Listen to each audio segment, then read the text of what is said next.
Buenas tardes. Quiero agradecer mucho la invitación a participar en esta charla, en particular al arquitecto Arturo Villarreal. El tema es el trigo y los molinos en la Nueva España, su introducción y desarrollo a partir del arribo de los europeos a Mesoamérica. Sobre el trigo, pues debemos recordar que en aquella época del contacto entre Europa y América era el cereal preferido por los españoles para elaborar su pan, su alimento básico, tal como el maíz lo era para los habitantes de Mesoamérica. El trigo naturalmente no llegó solo, sino acompañado por otras muchas plantas, ganado, antes desconocido por acá, máquinas complejas, herramientas de hierro y acero y por otras muchas novedades. Igualmente, los nuevos pobladeros trajeron formas de trabajar la tierra y de manejar el agua muy diferentes, así como de procesos para preparar los alimentos distintos a los conocidos por acá. En la lámina del Códice Florentino de la Hora de Sagún podemos observar un desembarco que simboliza muy bien el fenómeno de la innovación y los cambios, de la aparición de un nuevo legado, amalgama de tradiciones gestadas en el llamado Viejo Mundo en los siglos anteriores, que tanto influyó y afectó a la población originaria, al medio ambiente, a la cultura y a la economía de esta parte del mundo. Desde el principio de su gobierno, las nuevas autoridades reales procuraron tener bien abastecidos de víveres y particularmente de trigo a los españoles, como bien lo señalara el célebre historiador francés François Chevalier en su clásica La formación de los grandes latifundios en México, publicada en francés en 1952 y en español en 1956. En esta lámina, como ustedes ven, pues vemos el arribo de parte del ganado, incluyendo caballos, y luego una serie de cajas y baúles con otros objetos que pues no sabemos qué serían, pero que simboliza esta introducción de novedades. También es interesante observar al escribano que siempre acompañaba a las expediciones y a la traductora que probablemente era aquí la Malinzi. Bueno, vamos a situarnos brevemente en del área que estamos hablando, Mesoamérica, en el periodo posclásico tardío, que es el momento en el que llegan los españoles y que ocupaba el occidente, el centro y el sur del México actual y una gran parte de Centroamérica, cuna que fue de la domesticación del maíz, el único cereal de este continente, así como la creación de un proceso que mejoró notablemente la calidad nutricia de los alimentos con él elaborados, la nixtamalización, que es una hidrólisis alcalina. El concepto de Mesoamérica, cabe recordar, fue propuesto por el etnólogo de origen alemán radicado en México Paul Kirchhoff. Estos dos mapas significan la presencia del cultivo del maíz posible en este territorio en casi toda su extensión, así como el de la nixtamalización para elaborar en este caso tortillas, pero bueno, también otros muchos alimentos, en esta superárea cultural como Kirchhoff la llamó, así como la presencia pues de la nixtamalización en la preparación de los alimentos. Además del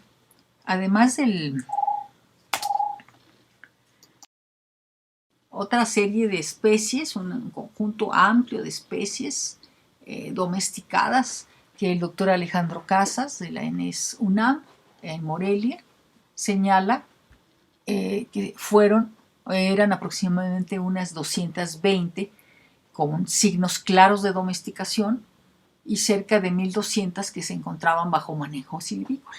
Y así estamos hablando de un amplio conjunto de plantas, de material vegetal para la alimentación y para todos los usos humanos necesarios.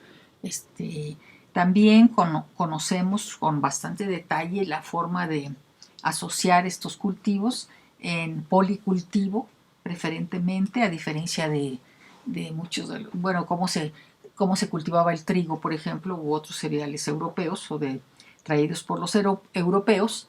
En este caso, el policultivo pues era la clave, la forma preferida de cultivar el maíz al lado de esas otras muchas especies, fueran anuales o con perennes también. Entonces, tenemos un rico conjunto vegetal en policultivo.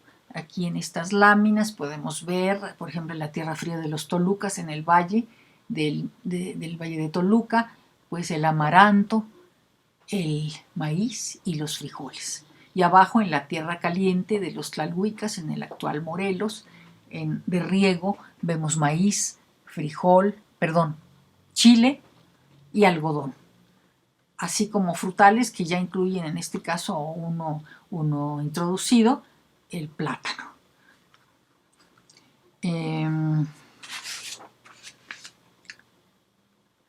La tradición agrícola de Mesoamérica también no podía ser más diferente, ya que esta agricultura yo la he caracterizado como una sin animales, agricultura sin animales, cuyos procesos de trabajo eran casi exclusivamente manuales, de la siembra a la cosecha, planta por planta, mata por mata, así como los instrumentos de trabajo respectivos empleados en los distintos momentos del ciclo agrícola, con los cuales se manejaba desde mínimo barbecho en los sistemas de roza, tumba y quema hasta el labrado completo, muy intensivo, en camellones, montones, cajetes, etcétera, en los sistemas tipo chinampas o en las tierras irrigadas. Así que tenemos que estos instrumentos de trabajo manuales eran como el Huixtli o coa de hoja, que sirvió a Kirchhoff lo utilizó como uno de los rasgos que estaba presente en todo Mesoamérica, el más universalmente utilizado, pero también otro conjunto de artefactos para el trabajo agrícola, para la tala sobre todo, pues fueron las hachas, un tipo de hacha presente en América cuyo hoja se engasta en el mango.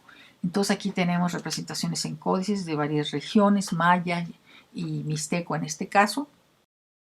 Un conjunto de instrumentos agrícolas manuales llamados huixtlis o coas. En primer lugar el bastón plantador, en segundo el huixtli de madera, que ya habíamos visto. Aparece un segundo tipo de huixtli que se empujaba también con el pie a manera de pala, dicen las fuentes, y otra especie de palita con mango corto y cabeza zoomorfa. Aquí en medio aparece un campesino con su equipo de trabajo, su hacha para pues muchos trabajos. Podemos imaginar que lo que después fue el machete pues era este tipo de hacha para trabajar la madera, para tumbar, para rozar, el huixtli-ocoa y el mecapal para cargar, porque pues no había animales de carga. Tenemos también registros en museos y en excavaciones arqueológicas, por supuesto, y en imágenes de códices, de documentos pictográficos como estos, la presencia de artefactos de bronce y estaño en este caso, y de la fundición y fabricación de coas en el lienzo de Jocotácato y en este otro lienzo de la región de Pátzcuaro. Entonces, bueno, sí se usaba el metal en forma limitada en algunas regiones, pero en instrumentos exclusivamente manuales. Con el trigo, pues llegó también el arado. Con el trigo y bueno, todas las demás plantas que trajeron los europeos, una máquina que sirve para roturar, o sea, hasta la fecha, pues, y barbechar los suelos, de tal manera que, pues, esta innovación también fue adoptada cuando fue posible por los antiguos mesoamericanos en sus campos, pero diríamos respecto al trigo, lo que se hacía era tanto en Europa como acá, un roturado completo del suelo para sembrar la semilla del trigo al volar. Acá vemos también la trilla en una foto contemporánea con animales, o sea, todas son constante contraste con el manejo de maíz y del trigo. Entonces, bueno, un elemento que es muy importante también de resaltar en cuanto a las diferencias entre el manejo del trigo y del maíz es cómo se procesaban para producir después, digamos, los panes de Indias y los panes europeos, o los panes de Mesoamérica y los panes de los españoles. Tenemos entonces que el cereal maíz pues se sometió a esta, y pues se sigue sometiendo en muchas regiones de México todavía, a la nixtamalización, que es una biotecnología, como bien la describiera Alfonso Larqué, que nunca se transmitió, por cierto, a Europa, donde el maíz fue tratado como los cereales del viejo mundo, en el caso del maíz cuando llega por allá, que se muelen en crudos y en crudo y en seco. Quiero decir pues que la nixtamalización no se exportó después de la conquista, sino que se mantuvo en la antigua área mesoamericana. Bueno, consiste, como muchos de ustedes saben, en un proceso de remojo de los granos, agregar cal en piedra o en polvo, poner al fuego, después enfriar, escurrir y lavar, frotar los granos para quitar los ollejos, y después posteriormente la molienda en metates para producir pues una serie de alimentos muy conocidos que proceden de épocas muy antiguas, probablemente primero los tamales, las gordas y otra serie de preparaciones manuales de la masa húmeda del maíz. Y finalmente, al parecer es de aparición tardía, las tortillas. Esto se sabe por el registro de comales en las excavaciones, pero bueno, esa es es harina de otro costal. También vemos que la diferencia con el trigo pues era muy grande, puesto que el trigo se muele en seco, no en húmedo, y se produce esa conocida harina, es decir, es un producto seco. Entonces este contraste de húmedo y seco también es importante que lo tengamos en mente. Bueno, sobre cuándo y cómo llegó a estas tierras el trigo y cómo se expandió en la Nueva España. Eso vamos a abordar. Hay una célebre cita contenida en la obra de Francisco López de Gómara, Historia de la Conquista de México, que consigna lo siguiente. Un negro de Cortés que se llamaba Juan Garrido sembró en una huerta 3 granos de trigo que halló en un saco de arroz. O sea, también nos está dando el dato del arroz, también un cereal introducido. Nacieron los dos y uno de ellos tuvo 180 granos. Tornaron luego a sembrar aquellos granos y poco a poco hay infinito trigo, de unos 100 y 300 y aún más de lo de regadío, y puesto a mano, o sea, a la manera mesoamericana. Siembran uno, ciegan otro y otro está verde y todo a un mismo tiempo, y así hay muchas cogidas por año. A un negro y esclavo se debe tanto bien, dice el español. Bueno, este es entre leyenda y realidad. No se da el año, no se da el sitio, pero bueno, es como un punto de partida de la presencia de este cereal en México, en la antigua Mesoamérica.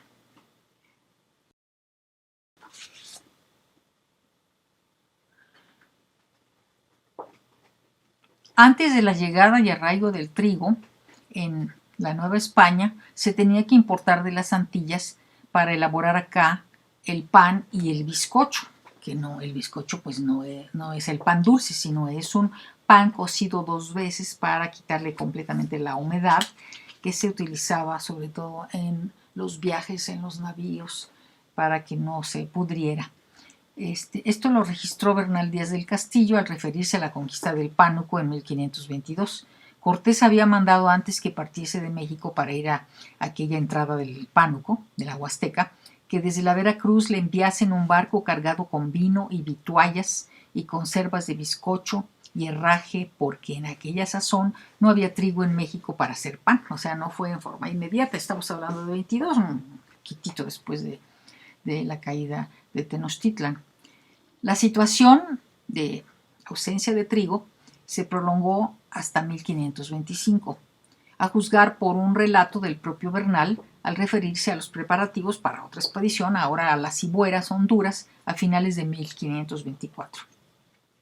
Lo primero que mandó Cortés fue escribir a la Villa Rica de la Veracruz, a su mayordomo, que se decía Simón de Cuenca, que cargasen 2 navíos que fuesen de poco porte, de bizcocho de maíz. Esto es muy interesante, o sea, se tenía que hacer, como no había trigo, pues de maíz, que en aquella sazón no se cogía pan de trigo en México, y 6 pipas de vino, y aceite, y vinagre, y tocinos, y herraje, y otras cosas de bastimento.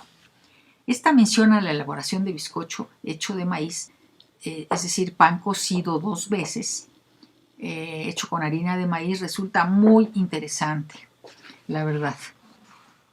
Bueno, el bizcocho ya dijimos que es, según el diccionario de autoridades, pan que se cuece segunda vez para que se enjugue y dure mucho tiempo, con el cual se abastecen las embarcaciones por no poder llevar hornos para el pan necesario. Es súper interesante. Bueno, el inicio de la siembra de trigo y del establecimiento de los molinos, que aquí mostré en su totalidad. Esta es la región de Tacubaya. El norte está representado aquí en el lado derecho, está más bien en el lado derecho. Entonces, ese es el dato que habrá que, pues, seguir buscando otras informaciones.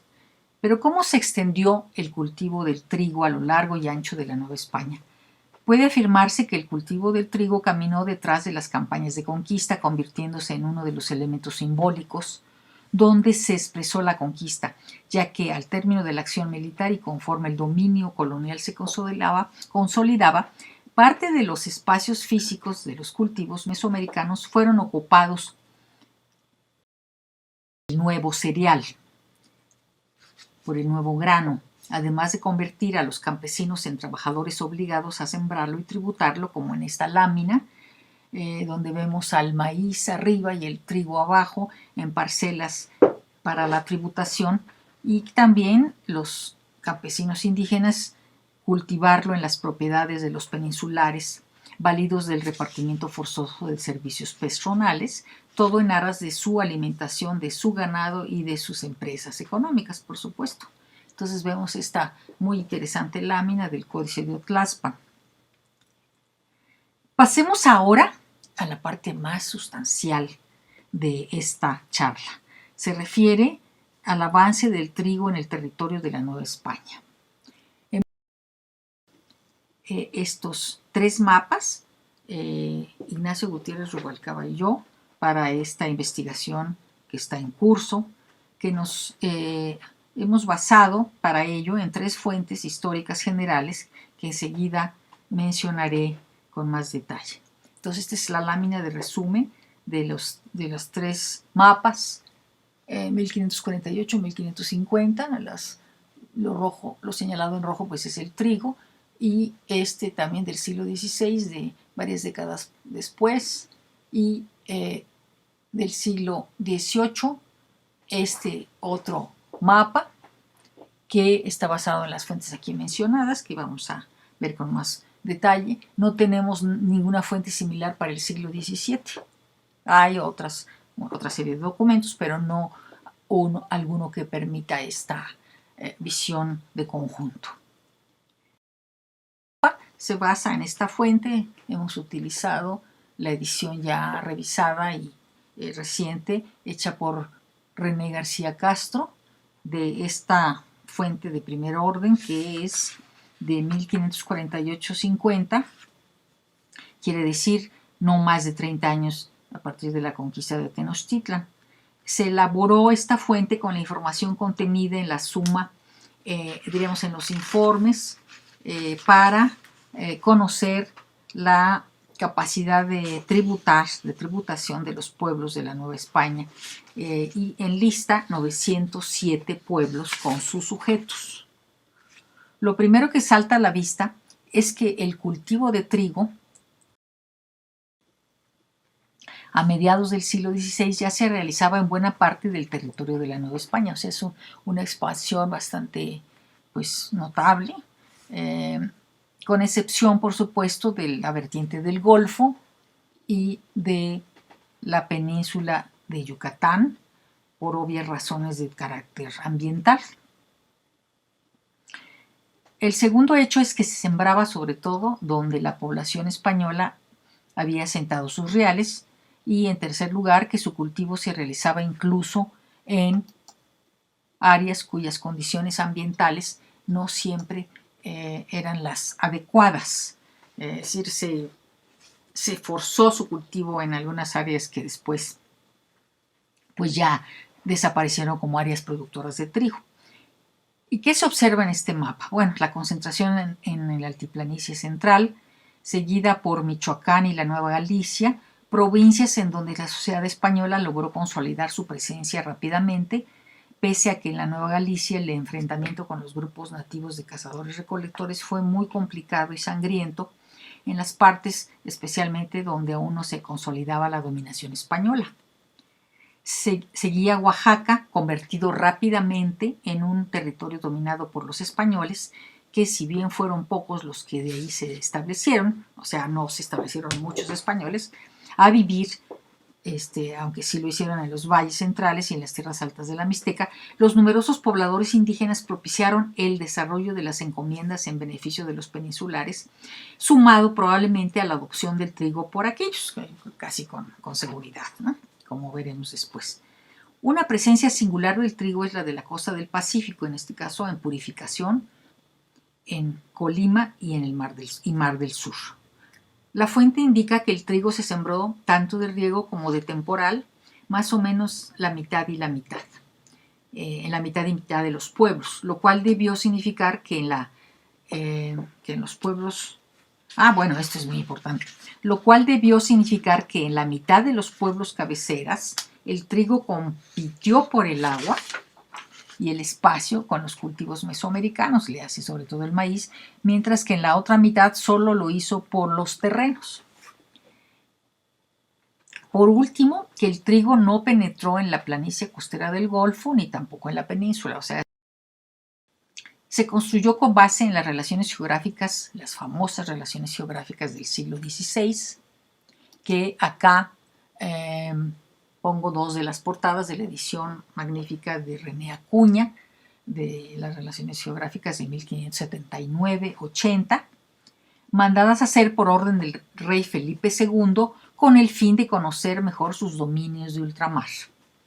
Se registraron 123 pueblos de indios con cultivo de trigo con riego, en 66 de los cuales, el 53%, y con riego el 53.6% y de temporal el 46.4%, es decir, 57 pueblos. Quiere decir que más o menos la mitad de los pueblos lo cultivaban de riego y la mitad de temporal. Sobre la distribución territorial, también es muy similar a la de 1500. Aquí vemos el mapa. Las tierras bajas de la vertiente del Pacífico, donde ahora solo ya sobrevivió Cuacomán, el actual Cualcomán, Michoacán, en la zona serrana de la provincia de Motines, y la muy significativa presencia del trigo en la porción sur del Bajío. Es decir, ahí empieza a surgir que fue después el emporio del Bajío, el emporio agrícola. Y como ya dije, bueno, infortunadamente no contamos con ninguna fuente general como estas ya mencionadas para el siglo XVII. Entonces tenemos que ir hasta el siglo resguardadas en el Archivo General, se publicaron hasta 1986. Esta es una portada está muy borrosita porque es una imagen con baja resolución, pero nos da idea de esta fuente estas relaciones geográficas de mediados del siglo, casi mediados del siglo XVIII. Que estoy diciendo, sur de Sonora, y las 26 misiones localizadas en la parte meridional y norteña sonorense, estas últimas con riego en pequeñas vegas junto a los ríos.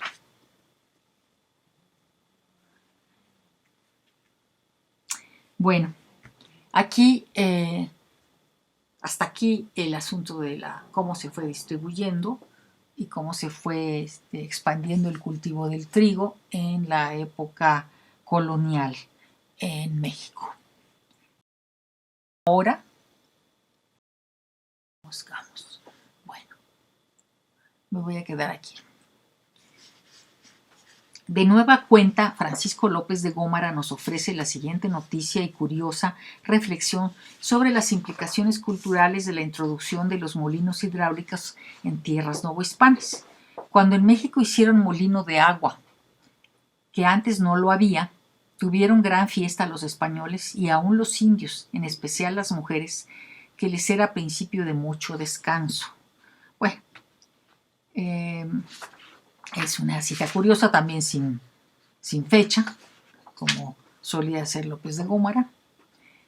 Sobre esta obra ya mencioné lo general y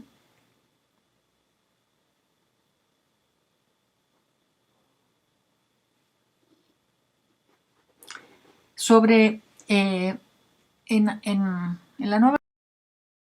Entonces se introdujeron este tipo, molinos de sangre o tahún, estos dos otros tipos, hasta donde hemos llegado al punto de nuestra investigación. Es los molinos hidráulicos de balsa y cubo, el del lado izquierdo, y el molino hidráulico de balsa, del lado derecho. Ambos los hemos encontrado en las estructuras que mencioné en el estado de Oaxaca, sobre todo en la Mixteca, pero no nada más, prácticamente idénticos. Incluso hemos encontrado restos de esta pieza que se llama rodezno. Entonces, aquí vienen los nombres según la obra de Pseudo Juanelo. Entonces, tenemos también registros gráficos de estos molinos que les voy a mostrar, que son muy atractivas. Una de ellas, bastante antigua, en un mapa de la zona de Texcoco, que se llama Mapa de las Tierras de Ostoticpac, que yo he propuesto, se trata de un rodezno en esa región, junto con los árboles de Don Carlos Ometostli, que fueron incautadas sus tierras y todos sus bienes, y después la Inquisición pues lo trató muy mal y lo asesinó de facto.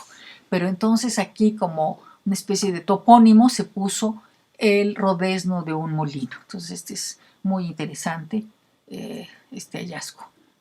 Más conocido es esta lámina del códice también de la región de Tepetlaostoc, cercana a Texcoco, que es el códice Kingsborough o de Tepetlaostoc, donde vemos registrado en dos planos la piedra del molino, la entrada del agua por atrás y esta especie de edificio pues muy, muy fuerte, y junto he puesto nuevamente una de estas láminas de Pseudo Juanelo.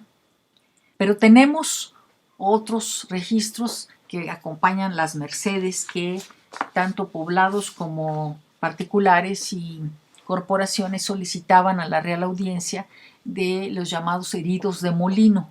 Entonces, con ese motivo de la solicitud de mercedes, se tenía que hacer un registro visual, un dibujo que acompañaba las diligencias, y parte de los que mostraré enseguida son de ese origen, derivados de estas diligencias. Aquí, por ejemplo, de 1579, vemos un molino con la sangría del canal. Este pues es un canal.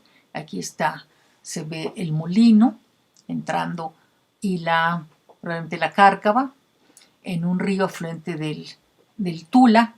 Aquí este otro es muy curioso, que son 3 molinos como pequeñas atalayas en el río Tacubaya, esta región que ya había mencionado, donde se estableció aparentemente el primer molino de la Nueva España por Nuño de Guzmán. Este es de 1578 y pues todavía con registros pictográficos. Hubo también molino de papel, este lo puse por curiosidad, aunque es una mapa de la relación geográfica de 1580. Aquí lo agregaron el molino de papel, porque hubo molinos pues para aceite y para otros productos, molinos de metales, etcétera, etcétera. Pero bueno, quise mostrárselos. Y aquí este es un mapa que he estudiado con cierta profundidad. Vamos a ver probablemente el mismo rodezno que mostré en la lámina de los árboles injertados de Ostoticpac, que corresponde a la llanura de Texcoco. Este es un mapa de 1591 y lo interesantísimo es que aparecen los 2 sistemas de acueductos del Texcoco con el agua y el canal, y luego el agua acá, y este es el otro, el sistema Coahuyaca, pero en el río, en la parte canalizada, claramente aquí, porque ningún río es recto, acuérdense. Dice, este camino de agua pasa por los batanes y molinos y entra luego al riego, y habiendo corrido un trecho se toma y encaña a la ciudad de Texcoco. Entonces es un río que pues tiene varios usos, y entre ellos la fuerza motriz para mover los molinos de trigo y los batanes de paños. Otro molino en este caso muy interesante porque tiene 2 piedras seguramente, porque tiene 2 arcos o la cárcava que se llama, también de la región de Texcoco. No, perdón, de Tlalnepantla, estoy diciendo mal, de Tlalnepantla,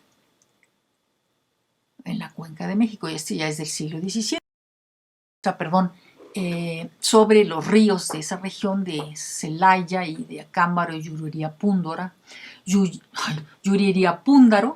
estos molinos con rodezno y la piedra de moler, y este es también rodeznos o rueda hidráulica en distintos grados de conservación sobre los ríos. Entonces es un hallazgo muy, muy interesante y bonito que hizo este. Y junto a la lámina de Pseudo Juanelo he puesto 2 fotografías que tomé en un poblado de la Mixteca Alta, oaxaqueña, de un molino que todavía está en funcionamiento en algunos meses del año para moler trigo, que también es local, y con la harina hacer los panes de muerto. Entonces vemos aquí también muy claramente funcionando el rodezno hecho de madera, una preciosidad, para arriba pues mover las piedras de la molina. Les incluí el molino que ya les mostré, que es el último molino hidráulico, probablemente en funcionamiento en México. No he ido en los últimos 5 años, pero bueno, aquí pudimos entender mejor cómo funcionaban estos molinos en una ladera, la canalización del agua en punto arriba, luego el cubo, y el edificio pues es un edificio modesto de troncos, y aquí el esquema que realizó Roberto Santos, el arqueólogo que nos acompañó y que conoce también mucho de este tema. Aquí el rodezno, que ya vi. Y luego uno se plantea, bueno, ¿y cómo se transmitió el conocimiento de cómo hacer molinos? Cómo hacer las piedras, cómo hacer las estructuras de madera, todas las piezas que van en un molino, que constituyen un molino. Bueno, hay un interesante documento que publicó Silvio Zavala, que es un mandamiento de 1551, por el que el virrey Velasco hace saber a los oficiales de su majestad de una persona llamada Juan de deberes, quiere decir de amberes, ¿no? Bacamán, podríamos decir, maestro de carpintería y albañilería, ¡ay Dios mío!, albañilería, por mandado del virrey fue a la ciudad de Michoacán a dar orden de cómo se hiciesen ciertos molinos de moler pan, de que les estaba hecha merced a los indios, a los niños del colegio de dicha ciudad para su sustentación y propios de él, atento que habiéndose gastado en las obras de dichos molinos más de 2,000 pesos habían salido sin ningún provecho. O sea, se hicieron los molinos, pero pues no sirvieron y tiene el virrey que traer a alguien de Europa, que es este hombre, Juan de Bacamandere, de Amberes. Le digo, Bacamán se ocupó de la nueva obra más de 5 meses y los hizo molientes y corrientes y de gran provecho. Esa es la conclusión. Y por ser el colegio pobre a la sazón y habiendo visto la buena obra que hizo y el tiempo que ocupó, el virrey ha mandado que se le paguen 250 pesos de oro de minas, los oficiales se lo paguen de quitas y vacaciones y tomen su carta de pago. Entonces, bueno, pues es una de las pocas referencias, vamos a seguir buscando. Y igualmente en esa misma región, pues está presente el cultivo del trigo, vemos una era, vemos las hoces hechas en talleres artesanales locales, los montones o los atados de trigo y la vendedora de pan en el mercado de Tlaxiaco. Entonces, bueno, el trigo bien incorporado a la dieta indígena, lo mismo que originalmente a la dieta europea y mestiza.